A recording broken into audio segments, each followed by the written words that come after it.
Evans Cheptiram. I'm the Operations Director at Beam Children's Foundation, a non-profit organization working in Tarbo, Eldoret, Kenya. We provide educational scholarships and mental health counseling to vulnerable children in the slums within Tarbo. I learned of Humanitarian Global through a friend and wanted to do a training on leadership and project management. And I got a chance to attend a training, a 4-day training on project management. And I've learned a lot. My take home would be the change management and communication that I intend to put into work once I get back to my workstation, and see to it that this improves the services that we deliver to our clients. Thank you. Put them ready, and we will be able to start on that. And as we do that, I think I want to recognize a few of us who've been able to say hi to us on chat. I see James. Welcome, James' session. We have Awur, Ajang as well. We have Valerian Mbadi. Welcome. We have Abraham Shivi. Welcome. We also have Januiro Inacio. Welcome, as well as Samuel. Thank you so much for just putting in the time. I can see we are aspiring to be the leaders of today, and we're looking at ways how best can we make it happen from wherever we are. So it's quite a very interesting session, because we are having different kinds of people joining us from different areas, different countries across the globe. So we will be able to make a point to interact better and learn from each one of us. So also I'm seeing Peter, welcome. Yes, the session is being recorded, and we'll share the presentation and the recording by close of business tomorrow. Welcome Idris Gibson from Sierra Leone. Welcome Hassan Roble from Somalia. Julius from Benin. We have Mwila Ngambi from Zambia. I also want to appreciate Abdulaziz from Syria, Yinebeb, Khalif from Somaliland. We have Naima from Somalia. So with that, thank you, everyone. This will also be a very good time for you to tell your colleagues, your friends, invite them and tell them about this very auspicious training. You see that particular person who you always want them to learn a few things here and there pertaining leadership. That is the person you want in this session. So please reach out to them so they can be able to join this session and learn one thing or two on how to make their leadership styles different and achievable. Dan, welcome. I'm seeing Dan Adipo from Kenya. We have Yinebeb from Ethiopia, I think I'd mentioned, and then Obadia from Nigeria. So with that, allow me to invite the team who are with me, who've made this webinar happening, and they'll just say their names, and then we'll be able to proceed. I don't know if I have Brian in the house. Brian, are you able to say hi? Hello, Sheilah. Good afternoon from Nairobi, Kenya, to everyone around Africa and beyond. As Sheilah has mentioned, my name is Brian, part of the technical team at Humanitarian Global, and I'll be looking forward to a resourceful event. So welcome, guys. Great. Thank you so much, Brian, for that. Brian will be the one who will be answering your chat questions. So please put in as many questions as you can, so that now you'll be able to answer them for you. I can see I'm looking for our expert, and as we do that, Anthony, you can be able to introduce yourself. Okay, thank you so much, Sheilah. Hi, everyone, and welcome to the session. My name is Anthony from the academic support team. Happy to be part of today's event, and looking forward to interacting with you more on the chat section, and also guiding you through the upcoming events at Humanitarian Global. So I'm going to be back in a few. So with that, continue inviting your colleagues, your friends to join the event, and looking forward to having a great session together. So thank you, and back to you, Sheilah. Great. Thank you so much, Anthony, for that. We also have Asefa Getier from Ethiopia and also Peters from Cameroon who have been able to join us now. Welcome to the session, guys. Then let me introduce our expert for the day to just say hi, and then he'll have a session later on where he'll give us now what he has in store. Shadrack, you're welcome. Yes, good afternoon, good morning. My name is Shadrack. I'll be taking you through today's session, and I'm glad to be here. I'm part of the training team from Humanitarian Global. Thank you so much. Back to you, Sheilah. Great. Thank you so much, Shadrack. And I know he is set to really give us how best to do diversity and inclusion in leadership as well. It's something that all of us do aspire to learn. How best can we make it different from what we currently are doing?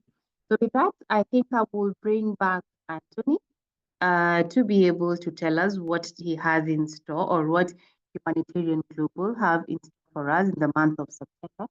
We try as much as we can to really give you information, keep you updated on what is currently happening, especially in the humanitarian space. Welcome, Anthony. Okay, thank you so much, Sheilah. I think you can just confirm for me whether you can see my screen. Yes, we can. Okay, And good. we can hear you. Okay, that's okay. So thank you and welcome once again. My name is Anthony, and I'm going to take the next 5 minutes to be done with my presentation before we can invite Shadrack.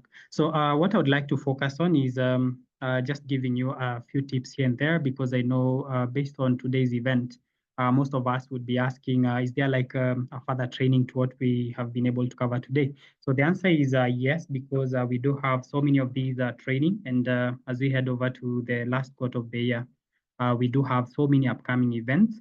So for today, I'm going to focus on a training workshop on leadership and project management for NGOs and development organizations. So I believe most of us, those are the fields that we are in, working in a humanitarian organization or maybe in the development sector. So when you look into the aspect of leadership, it does play out whenever you want to. It doesn't necessarily mean that you need to be at the top level managerial team for you to be that person that would say, I think now I need to do the training. So we're supposed to be leaders naturally. We're supposed to be able to know. Sometimes you might be tasked to work with a team. So do I have what it takes for me to be able to work in that kind of an environment? So with that said, I would like us to have a look at what is upcoming as part of the training workshops that we do have. And this is our website. So this is the homepage. And quickly for you to maneuver and see the training workshop in particular, you can come to the workshops here. And this is going to give you a list of the events and the training workshops which are coming in this month of September. So looking at the focus of today, we have the leadership and project management for NGOs. And normally for this one, we do offer it in two modes of learning. So you can come either, you can do it on site. This is where you'd want to come over to Nairobi, Kenya with your team or maybe alone and pursue the training with us from our training institution.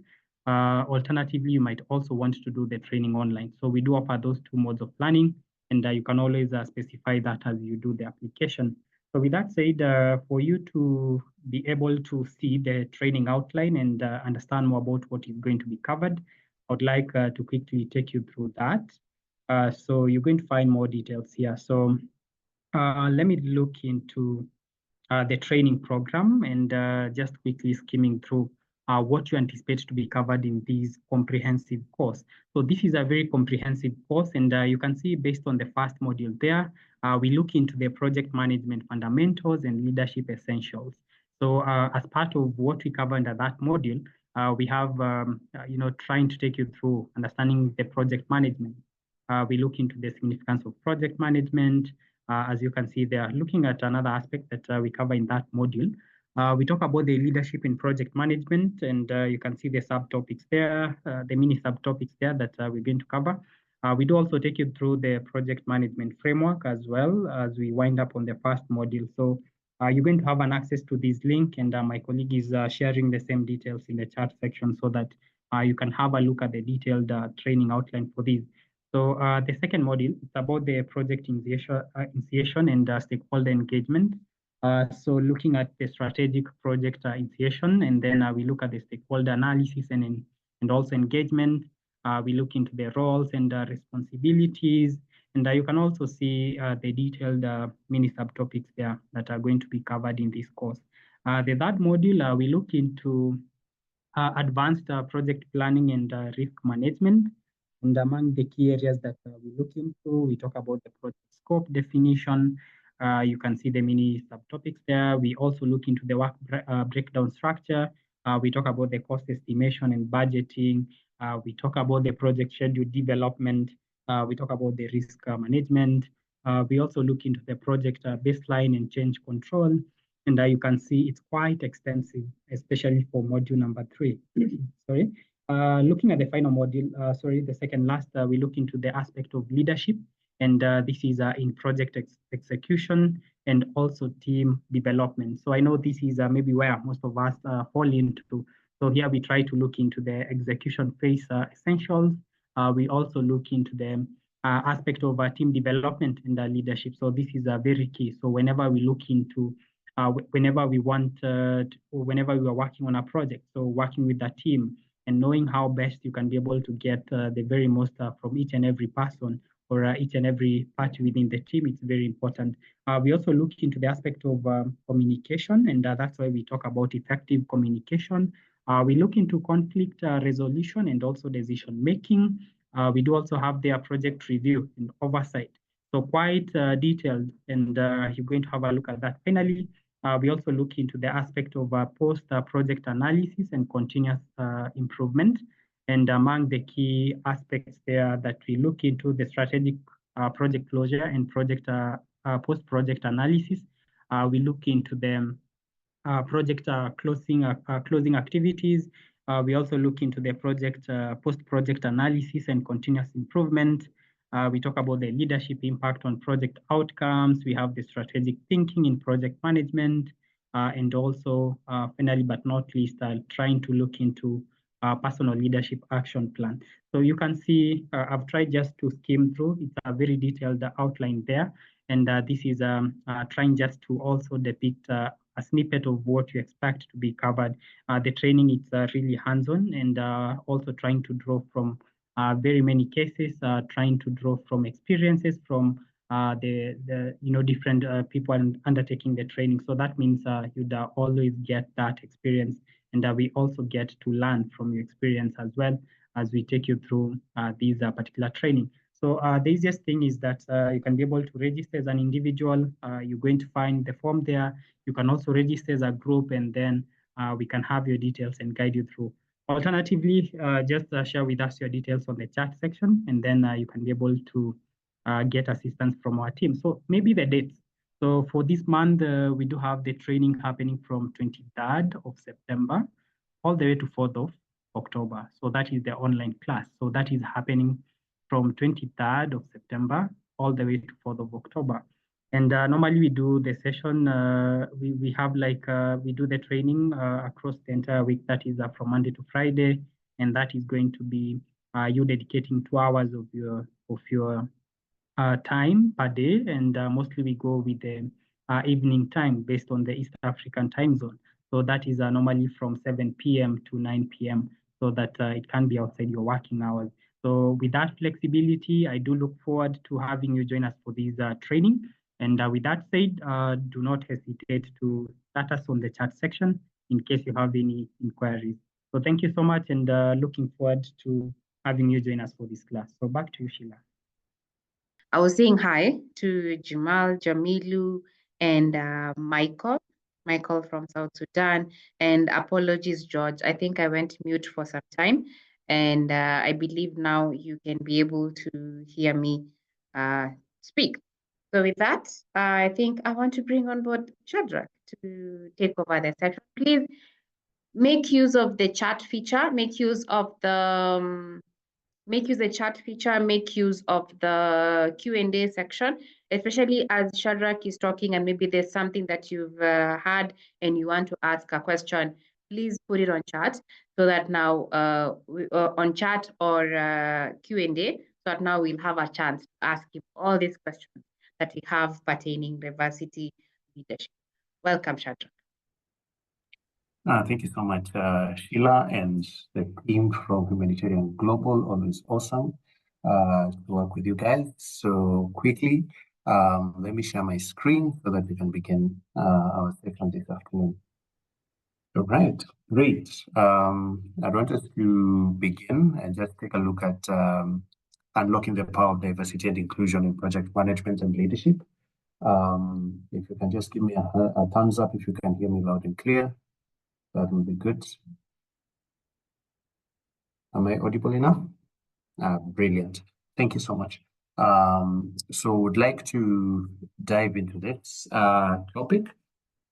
And quickly, maybe just to give the simplest of definitions of these two terms, diversity and inclusion, and then also take a look at project management, diversity, the differences that exist among individuals and in a population. So the things that would make an individual different from the other. So this could be in terms of their culture, it could be in terms of their gender, ethnicity, their ability, or even their age. Yeah, there are some that are much more permanent, like your race. You might not be able to change that much, but there's some that would change with the different seasons, like your age will always change with the season at the time that you're in. Inclusion basically means bringing all these differences together and making everybody for these different segments feel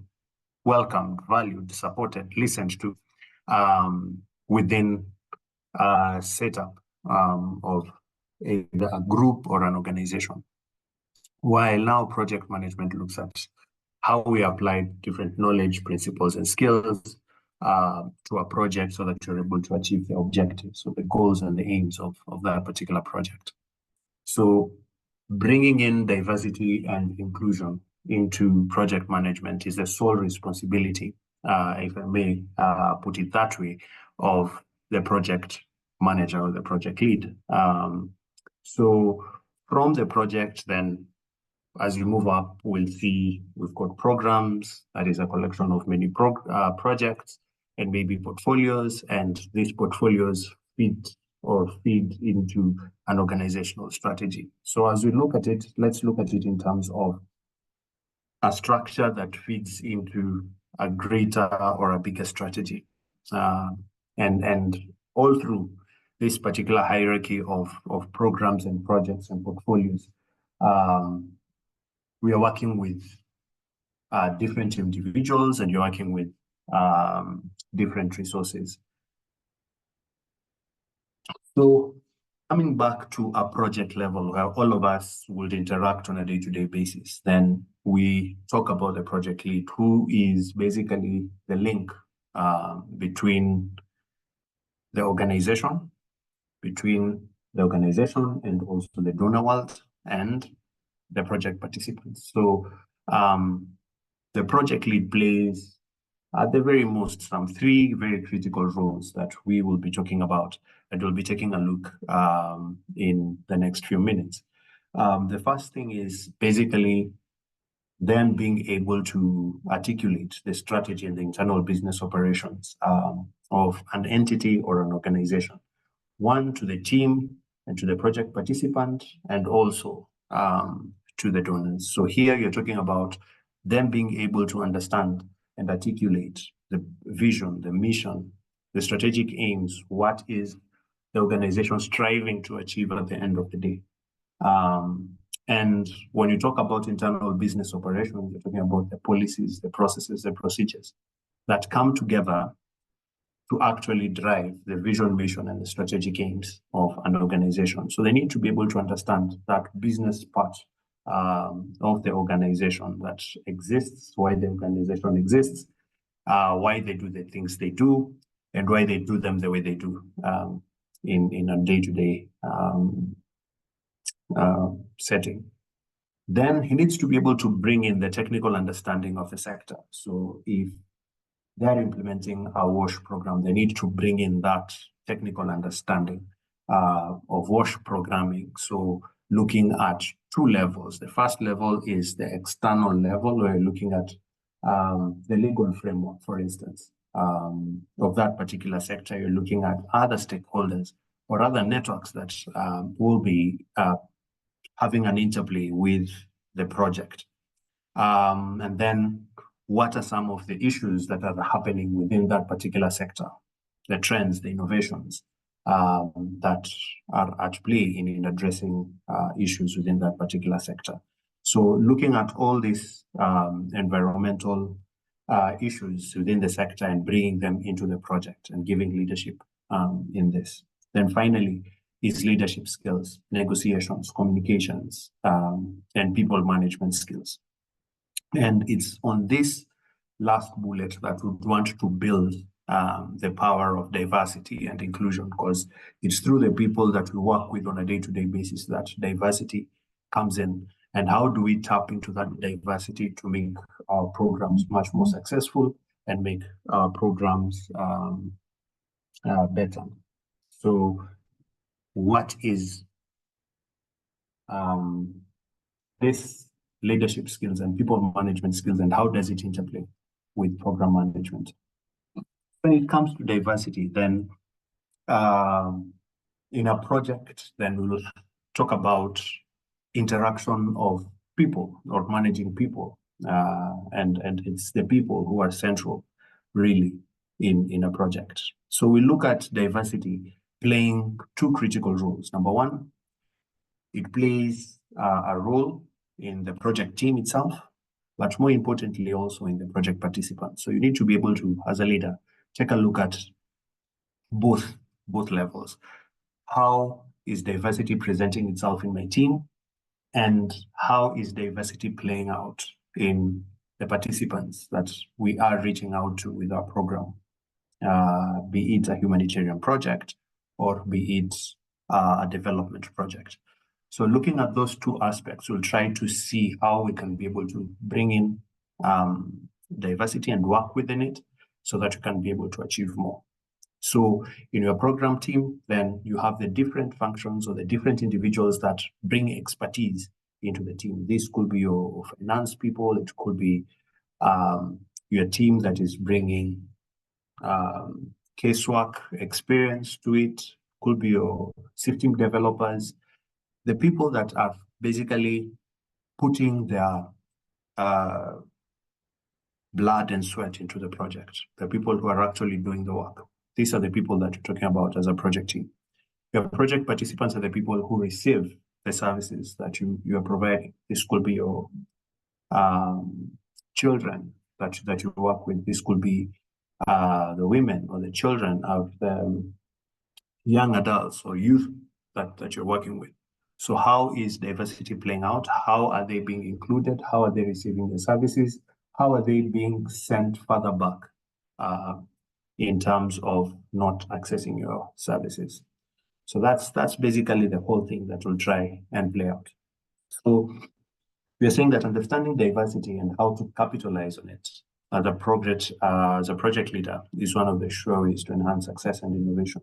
Because with diversity, then we have quite a lot of other things that would be able to see.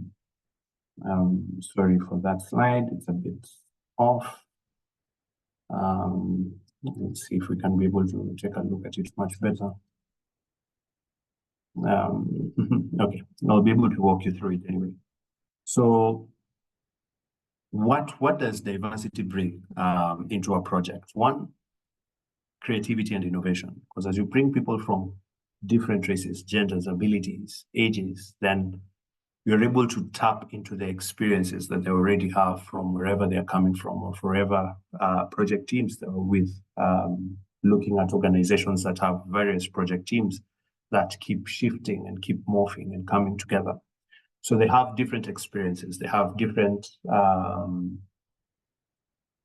ways of looking at things. So it's an opportunity to be able to tap into these experiences and to innovate and to generate something new in addressing the problems that your target participants are having, or in the new process that you'd like to put together, or a policy that you're putting together. Number two, it generates the ability to make better decisions. So here we are talking about the different experiences, the different cultures, the different abilities coming in and generating their lived experiences and things that they have already gone through, presenting this onto the table, so that now as you make a decision, you're making a decision with an array of input from different individuals. One of the greatest challenges when it comes to project management is staff turnover. So if you're able to capitalize on the different diversities and make sure that they are included, they feel engaged in your project, then retention is also increased, because people believe that whatever they're giving is valued, and so they stay longer within your project. Looking at it conversely, in some quarters we say send a thief to catch a thief. So if you're able to reflect or have a diverse team that is a reflection of your market or the people that you're targeting, then ownership receptivity increases. So you are able to reach out to the very, very marginalized people that you're targeting. If some of their very own are in your project team, it becomes much easier to relate, it becomes much easier to know their experiences, and it becomes much easier for them to identify with your project. So working with a very diverse group of people will help really build on the ownership that we require in a project.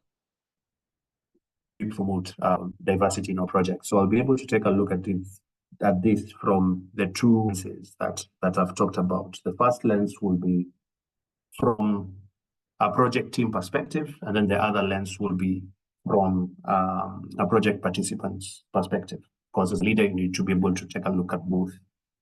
So the first thing that you need to be able to take a look at is having an intentional recruitment and hiring process, where you are very intentional in terms of the people that you bring on board. And one of the ways that you can be able to put this forth is by understanding the context within which you're operating, and understanding both your donor and your project participants' perspective, and understanding who is being left out, who needs to be brought in. So if you understand your target audience better, then you'll be able to understand the kind of people that you need to bring on board.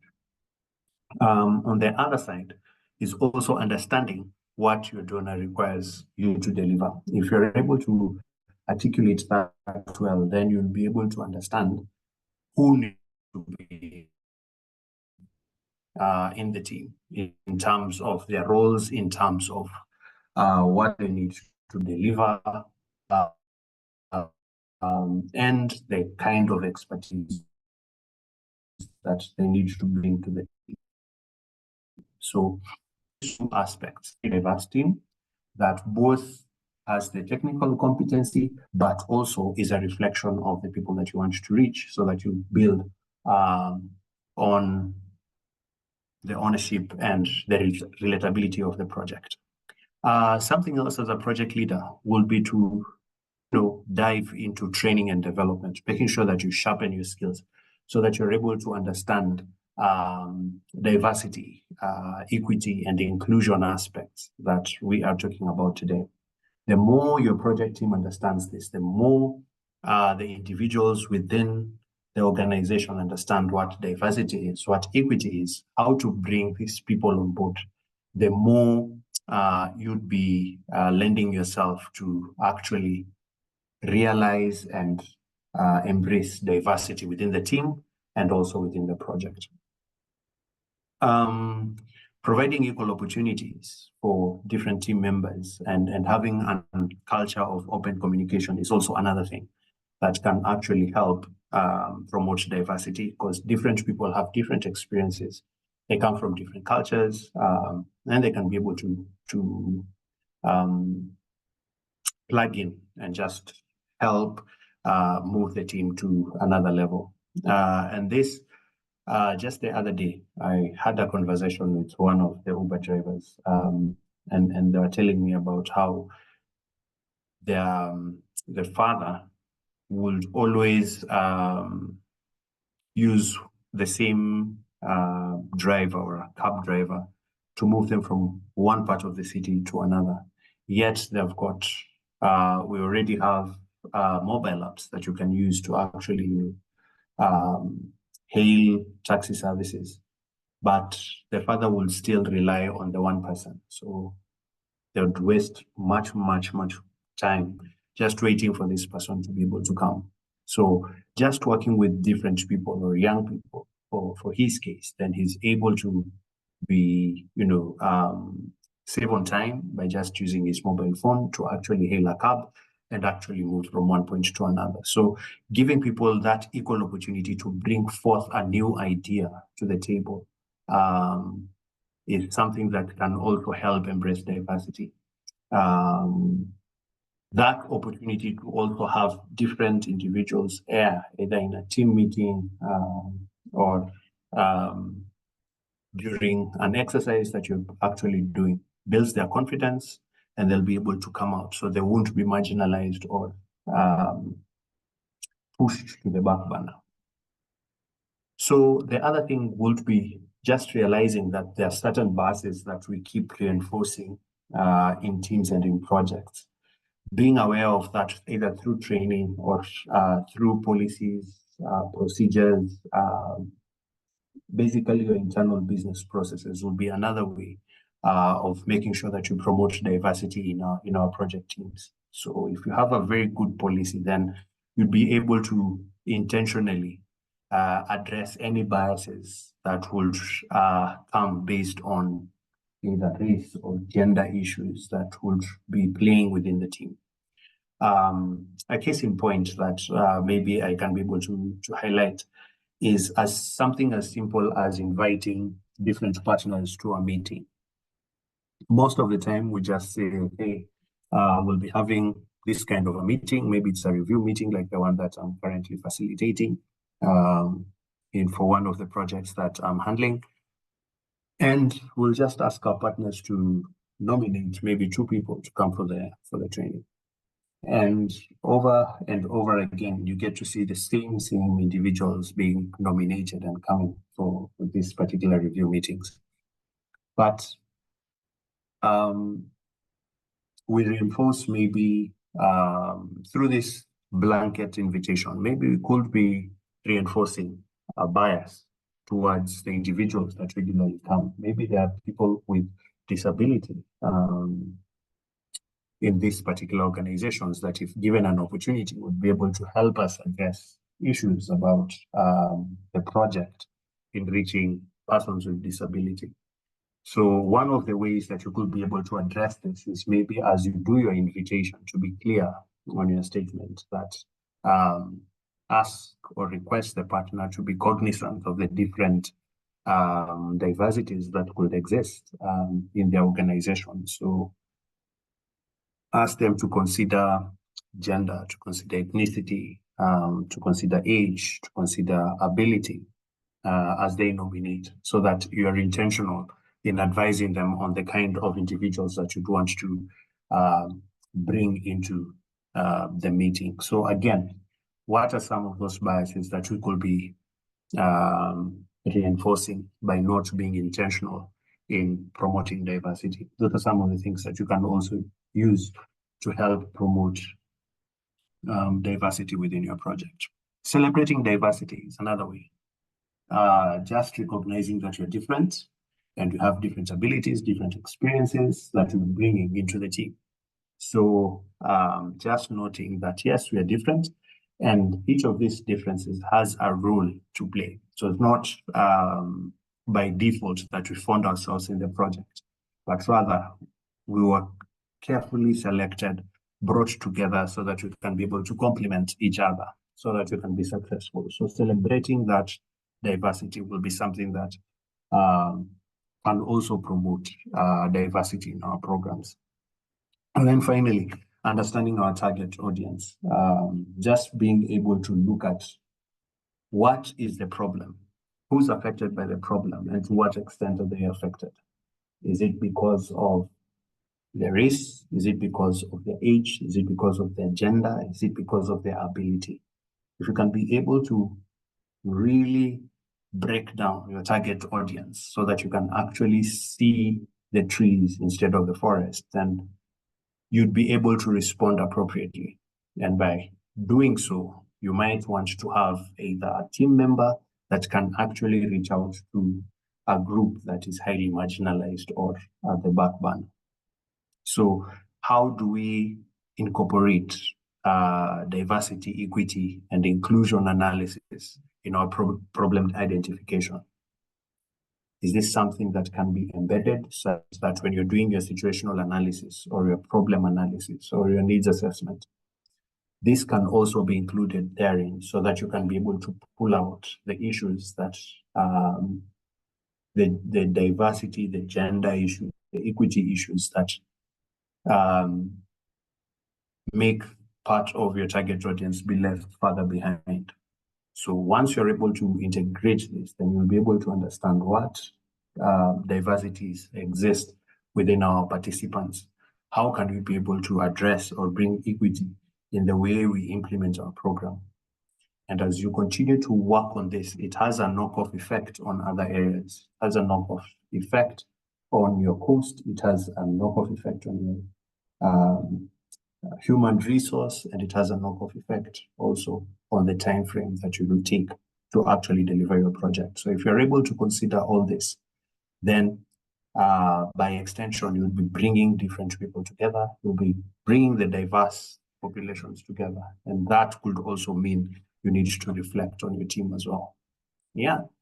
I'm not so sure whether that helps, but here we are. Maybe with questions, we can be able to clarify issues that were not clear. If you need further strategies, if you need further clarity on areas that I touched on, I'd want you to open it up so that we can have ample time for us to actually address anything that comes up. But yeah, so over to my humanitarian global colleagues, Brian, Sheilah. If there are any questions on the chat, I think I'm good to go. Thank you. Thank you so much, Shadrack. I'm happy that you've explained some few aspects that you didn't know precisely and to the point. And as we do that, please, if you have any questions for Shadrack, now is the best time for you to raise up your hand, and then I'll give you a chance to ask the questions live. And as we wait for those hands to be raised, there's a question from Idris. Idris Gibson is asking, what are the strategies applied to sustain diversity and inclusion in a project? And how do you monitor its theory of change? What are the strategies applied to sustain diversity and inclusion in a project? And how do you monitor its theory of change? Thank you so much. Interesting question. So how do you sustain? I think I alluded to some of them when I was talking about how do you promote diversity, especially the issues of ensuring that you've got constant training so that people are able to understand and also address their own biases. That's one way you can be able to also promote and also sustain diversity and inclusion in a project. But more importantly, would be to integrate it into your design of a program and design of your strategic plans that actually give birth to your programs.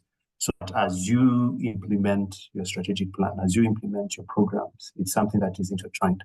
So I'm not the guy who would say, let's have clear matrices for diversity in our theory of change or in our result framework, but rather how can we embed them such that if you're going to reach out to people, we are so sure that we are targeting different subgroups that we have been able to identify through our diversity, equity, and inclusion analysis.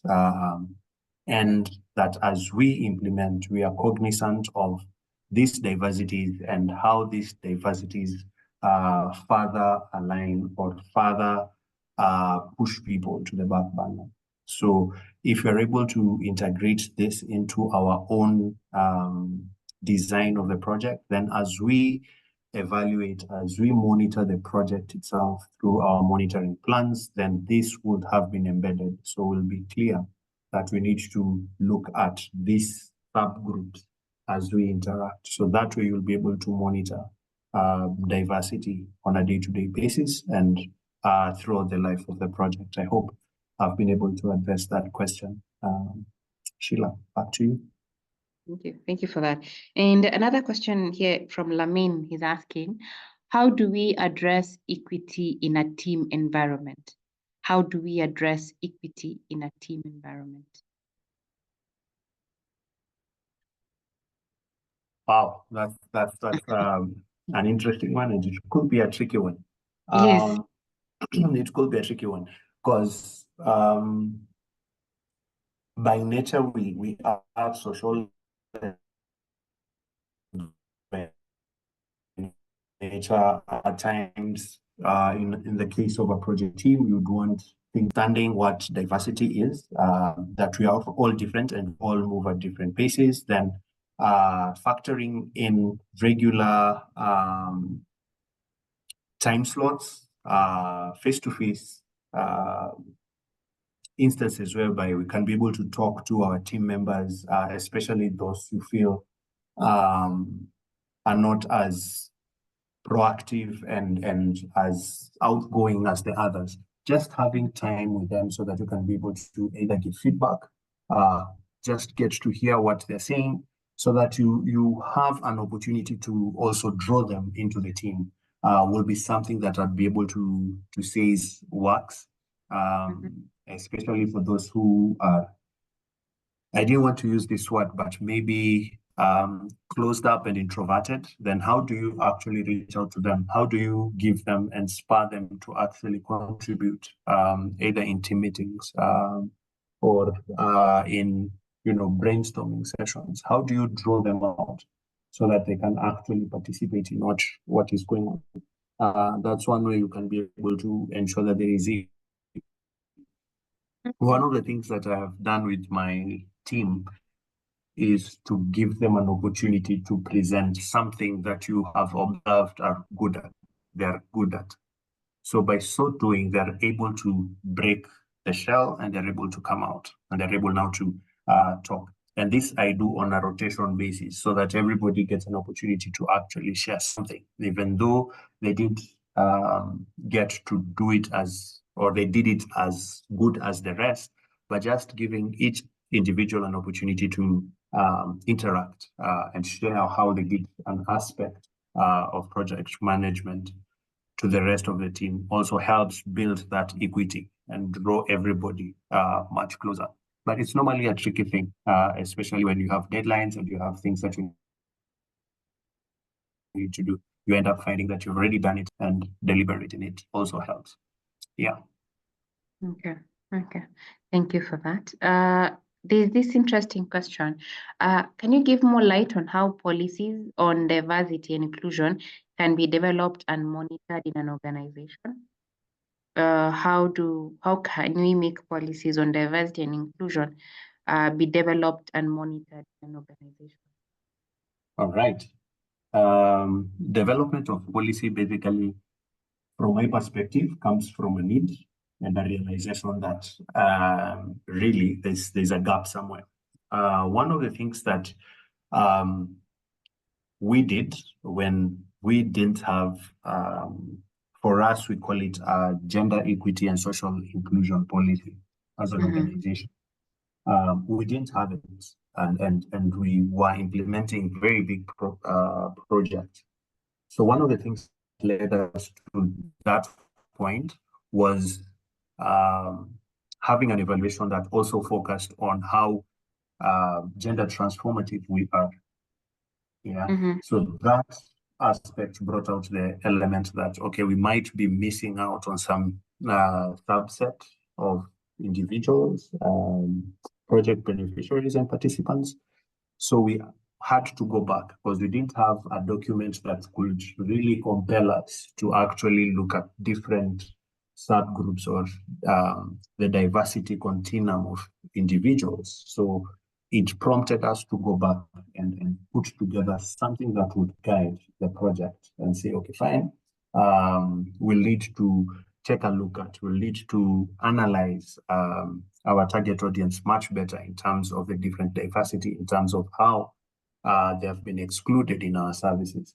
So that evidence that there is something that you could do to make the situation much better can prompt policy.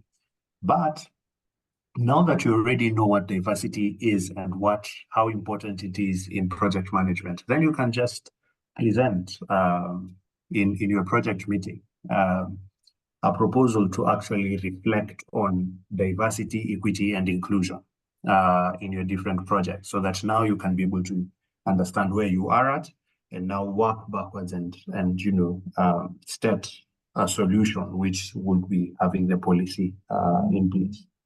And the beauty about diversity and inclusion is that it doesn't require you to mainstream it at the very start of the project. You can actually do it at any point of the project management cycle. Could be at execution, it could be at evaluation, it could be at planning. So it doesn't really need for it to be at the start. So there are tools maybe we could be able to share, Sheilah, on how to actually do monitoring and evaluation of your gender situation or your DEI situation at any point. So those could be some of the prompts that can actually force or make an organization put together a policy. And once the policy has been put in place, then it comes with its monitoring and evaluation framework. So that would help you in how you're going to monitor diversity, equity, and inclusion issues. Mm-hmm. Okay. Yeah. That's quite interesting. And there are so many questions that are coming surrounding the aspect of diversity. There is one who's asking about how can we measure diversity of people with the same nationality and ethnicity? Is there a consideration implied, like things to do with personality, preference, attitudes, or is it a clear thing like age and color? And are there any strategies that we can use in hiring to include diversity in project management? Interesting. So diversity comes in many forms and shapes. And that's the reason why in my definition, I try to make it as simple as we can be. Something that will make one person different from the other. It could be your race, could be your age, could be your gender. So all these things, you don't have to go into personalities, you don't need to go, but there's certain things that are maybe obvious. If you're all from the same race, like now a project that you're implementing, we're all Kenyans in this particular project, but within it, there are different people from different backgrounds. There are those who are much older or who have more experience in project management than others. There are others who are in their entry level. They just come in as maybe the social workers who that's their first job that they're having. So you already have those differences within this particular group. So you need to be able to manage this.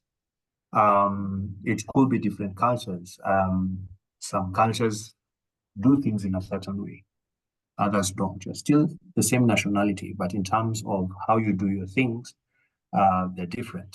And also stereotypes within that. So those are some of the things that you can be able to reflect on.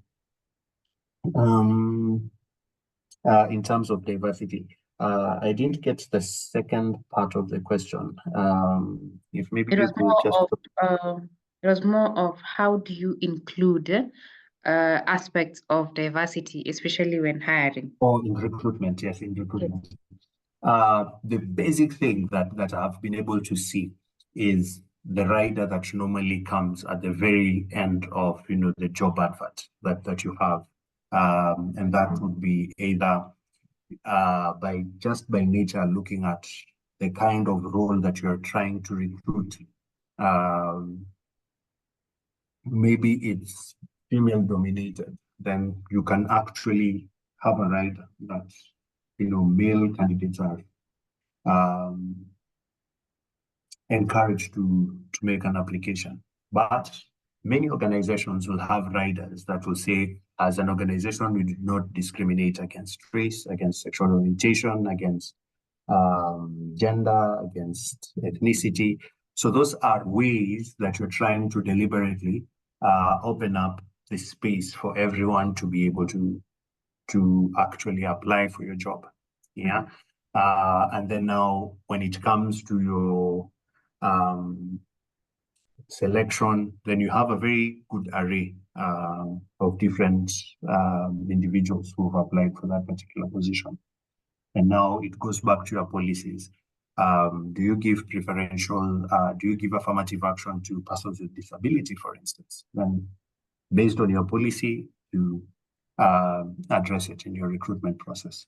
But when you're doing your advert, you can be as plain as possible and just mention that you do not discriminate against all these subgroups. Yes.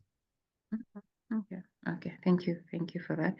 I hope we've been able to get our answers. I'm looking at guys who've really been patient. Thank you so much. There's Julian Kodoro, who has had his hand quite for some time. Could you ask your question? You can unmute and then you ask your question. Julian? Hello. Yes, Julian, we can hear you. Okay. Good afternoon, madam. Good afternoon. Yes, I'm very interested about your learning, and I would ask the schedule for the leadership and project management for NGOs and development organization, because I'm very interested and I would like to participate also. Great. Thank you so much, Julian, for that. What you can do, please chat me up or send a message with your contact details, and then we will be able to give you more information about that upcoming training. Guys, that is very important. We are having an upcoming training that Anthony had mentioned, leadership and project management for NGOs. And this is very important because you also get to learn deeper more about the aspects of diversity leadership and how do we implement leadership in different stages of our project. So make a point to share your contact details, and then we will provide you with more information about that upcoming training that you get to learn more about. Thank you so much for that, Julian. And finally, as we wind up, because I'm seeing time has so much gone, and we would want not to keep you away, just to be able to ensure that, again, you can come back again, because we do keep time and we make a point for you to be able to learn more out of it. So please make a point. If you want to also interact with Shadrack, we have him as an expert in project management as well as leadership. So make a point to send us your details, and then you'll get to interact with him more on a one-to-one basis and be able to improve your project management skills as well as your leadership styles as well. And as we wind up, Shadrack, I only have one question. You'll allow me to take up just that one question. And looking at cultural diversity project implementation, how do you ensure that culture is captured before, during, and after project management? And what are the steps that you can be able to consider to ensure that culture does not affect the implementation process? Quite a mouthful, but it just surrounds the aspects of cultural diversity. Right. Thank you so much for the question. Again, I'll go back to how you've been able to articulate your target audience or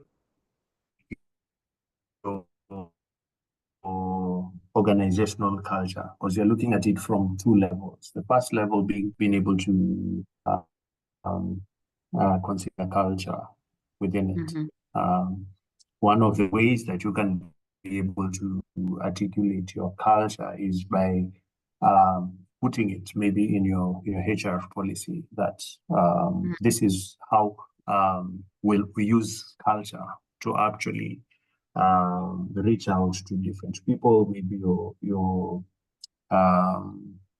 mission and vision is more inclined towards addressing cultural issues or ethnographic issues that are in play within different communities. So you can actually embed it.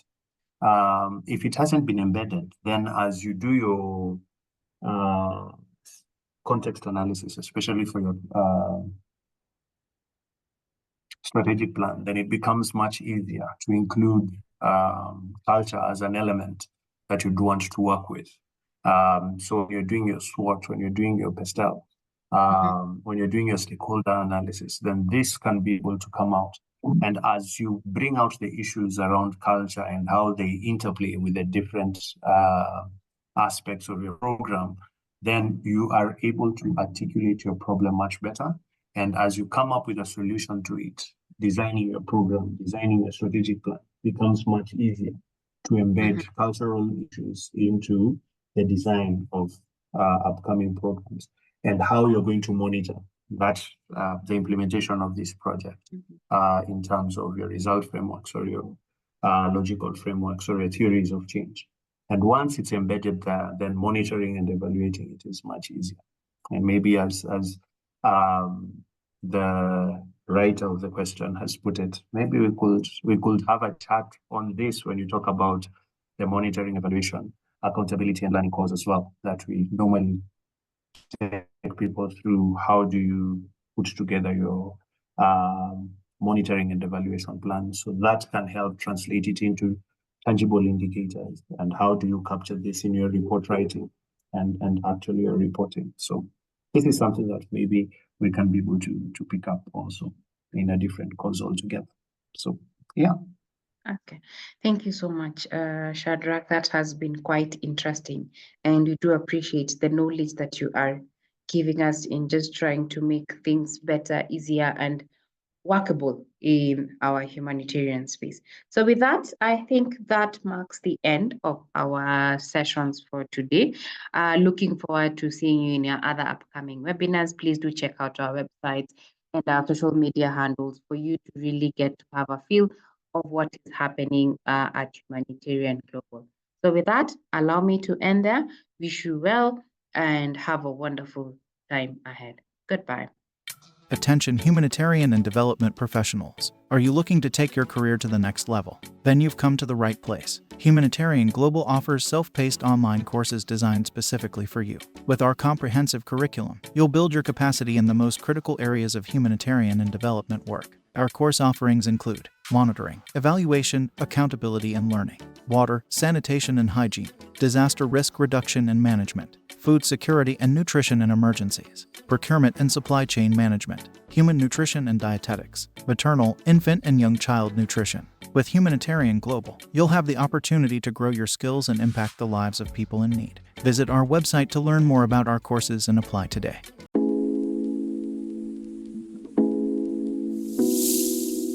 My name is Emilia Siafa from West Africa, Liberia.